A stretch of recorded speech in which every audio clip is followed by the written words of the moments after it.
What is going on, everybody? Welcome to the first ever episode of the SKOL Twins post-game show. I know I may have a different name in the future for it. That's just kind of the name I came up with today. I only decided I was going to be doing the show pretty much yesterday and today. But this is what's going to be happening on the show. I'm really, really excited for it. It's going to be my post-game show for the Minnesota Twins. I'm going to share my thoughts, constructive feedback, things they could do better, things they did well, all different things like that. That is what we're going to be doing on this show here. As you guys can see, pretty basic setup. I'm just in the living room, pretty dark in the background, normal. But I will soon be moving this to the Skull Cave where I'll have the purple. Well, I can change it to blue lights for the Twins. I'll be doing it. Yeah, it'll be the Twins show from the room. Like I said, the show name is potentially temporary, also potentially permanent. I don't know quite yet. But yeah, since this is the first ever episode, I should let you guys know a couple things about that. I should say this will not be happening daily. This will not be a nightly show, not a daily show, probably ever. But I will do it when I want to do it, which pretty much just means I'll do whatever days I'm home watching the game. And to be clear, by watching the game, I mean truly watching, because I scored the game by hand tonight. I wrote down Twins post-game show notes. That's what I'm going to be going off of today. And yeah, so since I'm not home every night for the game, sometimes I'm busy, sometimes I'm working, sometimes I'm out places, sometimes I just a whole myriad of different reasons that I'm not available. So I should say this will not be a nightly show. This will not be a daily show. It's just kind of whenever I'm available, whenever I'm watching the game. And then if I'm watching the game and I watch the whole game, I'm gonna give my thoughts on the game. So with that said, this is originally how I was gonna do it, but it's not gonna work for tonight's show. In mind, this was the idea I had. I have 3 main points written up on my sheet. Well, how I was gonna do it is gonna be my number of main points is going to correlate with the number of runs the Minnesota Twins scored in the game. So that's why I have 3 points, because they had 3 runs until the Kepler home run at the very end, but I wasn't going to change it all. So I'm just going to kick you off with 3 main points tonight, touch on a couple different things, give my thoughts and insight into the Minnesota Twins and stuff like that. So with that being said, let me think if there's anything else I'm missing before I get into it. But I'm going to try and do that in the future. Is the number of runs scored is going to be how many post-game notes or like my main points I come out with. But that's not going to work like that every time, but that's just how we're going to try and do it. Of course, like I said, it's not going to work. They scored 6. They were at 3. Suddenly, it didn't just work out like that. So we are going to kick it off by saying this. Obviously, tonight, the Minnesota Twins just dropped a game 7-6 in their opener against the Seattle Mariners. They have a 4-game set this week, all in Seattle. The Minnesota Twins are now 48-47 on the year, coming off of their sweep against the Oakland Athletics over the weekend. The Twins are currently a game and a half up on the Cleveland Guardians, who won and completely destroyed the Pittsburgh Pirates in Pittsburgh tonight. So that's your state of the Twins. Where are they at right now as we film this episode? So with that said, I think I'm going to get into the 3 main points. First point is my biggest one. Then I'm going to kind of work from there. And then I'm just going to have extra thoughts at the end on a couple different things that weren't super huge, but that I just simply have thoughts on. So with that said, I think I'm pretty much ready to get into our first main point. Obviously, I'm sure you guys are going to find it is the biggest point in the game tonight if you guys were watching. And my first main point that I have is there were sunny innings and there were some rainy innings. So Sonny Gray was the starter for the Minnesota Twins tonight. He dropped to 4 on the year with the loss. He has an ERA of 3.16. I don't know if that's updated with tonight, but whatever, that's what I'm going to go with. Sonny Gray, over his past 13 starts, has had 9 no decisions and 4 losses. His last victory was on April 30th. That was, almost 4 months ago now. And that's the last time he came out of a game as the winning pitcher. So tonight, Sonny Gray pitched. Let's take a look here. He pitched 5 and let me take a peek here on my score sheet here. He would have pitched 5 and 5 point. 5.2 innings before Oliver Ortega came in. Gave up 4 runs. I believe all of them were earned. And yeah, so I'll just kind of give a little background on this here. So the Twins were up 2-0 early in the game. Sonny Gray was going lights out. In fact, I jotted down here through his first 4 innings, he gave up no runs, 11 pitches in the first, 10 pitches in the second, 15 pitches in the third, 10 pitches in the fourth inning.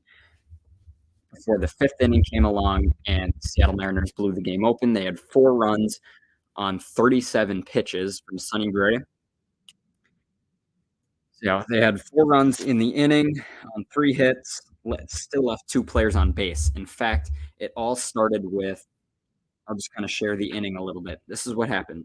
Cal Riley, the catcher, started. He bounced out to second for the first out. Teoscar Hernandez came in. He hit a double. Then following that, Ty France came up to bat, and to me, that was the real turning point. I was listening to the Twins radio broadcast, and they did a really good job of talking about this, is the fact that he got ahead of Ty France 0-2 in the count, fell behind, proceeded to walk him. So that put runners on first and second with 1 out at the time. Then Mike Ford came up.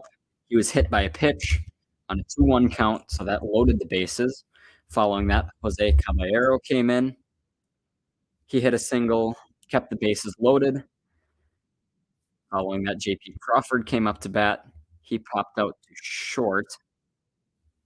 And then following that, Julio Rodriguez came in. He walked on full count, which brought in 1 of the runs. Bases were left loaded.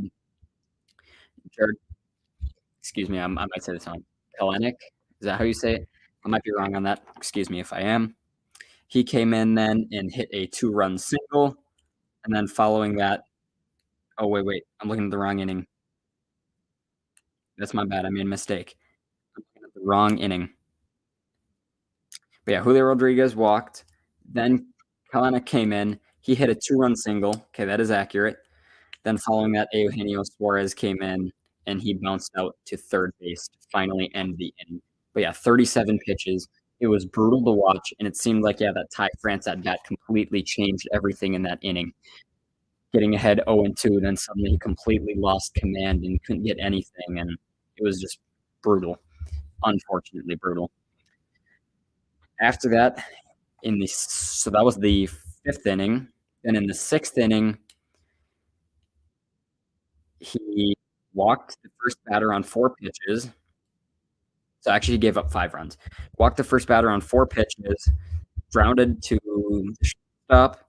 Then he proceeded to ground the next batter to second base, so that got 2 outs. And he gave a walk to Mike Ford, so that runners on first and second then with 2 outs. And then they proceeded to make a pitching change for Caballero, and that's when Oliver Ortega came in the game. In that final inning, the 6th inning, I believe, I might have miscounted, but I believe Sonny Gray threw 19 pitches in that final inning. So I could be wrong on this, but I counted 11, 10, 15, 10, 37, 19 as his pitch count by inning. So he had a lot of highs in the first 4 before he really struggled in the 5th, and then a little bit into the 6th as well. Outside of that, if we look at the rest of the Twins pitchers, Oliver Ortega, overall, I think he did a fine job. He was pitching, though, when he gave up the 2-run home run to Eugenio Suarez, which, looking back in the grand scheme, was actually huge, considering the Twins did kind of have a rally at the end. But outside of that, he was pitching very well up until that point, and that was 2 outs at the time before he gave up a single stolen base home run from Suarez. Then Jorge Lopez came in to pitch in the 8th inning and got all 3 batters. So, so that's your look at the Twins pitching. And I can't talk about the Twins hitting yet, since that's going to be one of my points later. But I think that pretty much sums it up for our first point. There were some great innings. There were some not great innings. With that said, we are going to be moving on to my second point, which does involve the Twins offense. A change is needed. Now, I know you're not going to know what I'm talking about right now, and that is absolutely all right. So I think a change is needed at one position and it's not a position in the field. It's called designated hitter. Tonight, Byron Buxton batted yet again for pretty much every night for the past how long. He's been batting third with the designated hitter. He's been batting DH the whole season, and it's something he needs to give. That's pretty much what I'm saying here. And I think I have the idea of who should replace him. And he actually played tonight in the field. His number is 47. His name is Eddie Julien. I will look here at the scores. Eddie Julien tonight in the first inning was walked, had a stolen base, was stranded at second. In the third inning, he hit a single. In the fifth inning, he hit a single and then reached second base. Seventh inning, he struck out swinging on full count. In the ninth inning, Julien hit another single on a 2-1 count and then proceeded to score on the Max Kepler home run in the ninth. So 3 hits on the night, 1 strikeout, and also a walk. So he reached base 4 times. In fact, I wrote down here. I got to find it here on my sheet briefly. Give me a second here. Eddie Julien is now batting .298 on the season, which isn't a super great number if you really think hard about it. But looking at the rest of the Twins team, he's one of their best batters. He's really good at getting on base. I think he needs to play, and I think he needs to get on base because he does a really good job at doing it. Now, if we look at Byron Buxton is now batting .196 on the year. Tonight, in the first inning, he flew out to center, struck out swinging in the third, flew out to center again in the fifth, struck out swinging in the seventh, struck out swinging in the ninth inning. I think it's just absolutely brutal. It's hard to watch Byron Buxton batting. In fact, on the broadcast I was watching on Fox Sports 1, since I don't like Bally Sports, I was watching the FS1 broadcast, and they said he's 0 for his last 22 with 13 strikeouts now. If that's not saying something, I don't know what is. And so now you may question, though. I just brought up their hitting. I brought up Buxton hitting. I just brought up Eddie Julien hitting. But why should Eddie Julien be the designated hitter? So there was twice tonight Eddie Julien almost completely threw the ball away in the fourth inning and in the eighth inning as well. Fourth inning was especially brutal because if I remember correctly, I believe there was runners on base at the time. I don't remember the exact situation anymore, but nice shot to him, and he tries like throwing a fastball to Kirilloff at first base. Kirilloff makes a great pick. And then the same thing happened again in the eighth inning. I might have said ninth earlier. I meant eighth. In the eighth inning, that he has another really bad throw. Kirilloff with another great pick at first, but I just think that he's not a good fielder. I'm sorry. Eddie Julien's a great batter, but he can't field. That's why Eddie Julien should be the designated hitter for this team from this day forward. Byron Buxton needs to either hit the IL or they just need to put him on the bench and he can rethink his hitting. It's getting awful. It's getting atrocious. A change is needed at the designated hitter spot. So now my third and final point that I'm going to go with is they had good hitting off of great pitchers tonight. And by great pitchers, I'm talking about Logan Gilbert. Overall this season, Logan Gilbert heading into this game was 7-5 with an ERA of 3.65. He took home the victory, moving him up to 8-5. Logan Gilbert's been one of the, by far the better pitchers, one of the best pitchers on this Seattle rotation this season. The Minnesota Twins are hitting very, very well off him. In fact, I'll look here at it. First inning, they got a walk off him, and that was about it. Second inning, they were able to get a single from Jeffers, and that was it. Then in the third inning is when it kind of did start coming together. Michael A. Taylor led off the inning with a double, proceeded to score on the double from Carlos Correa. Then after that, Eddie Julien had a single, so there were runners on the corners. And then following that, Buck Truck struck out, of course. Kirilloff flew out to right field, but it was a sac fly. So they were able to get Correa to score for that. And then Bonnie Barrels proceeded to strike out after that. And then in the fourth inning, they were able to get a leadoff double from Max Kepler. And in the fifth inning, they were able to get another single from Eddie Julien and another single from Alex Kirilloff, putting runners at first and second.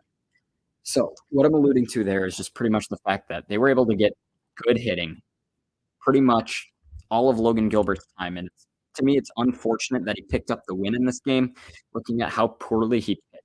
He's been a great pitcher, but tonight really was not his night at all. and yet he's still going to be walking home with the win, and now he's going to be 8-5 on the season. But if we look at the other pitchers they faced, Gabe Spire, he did a decent job. He did give up the Joey Gallo home run, though, in the 6th inning.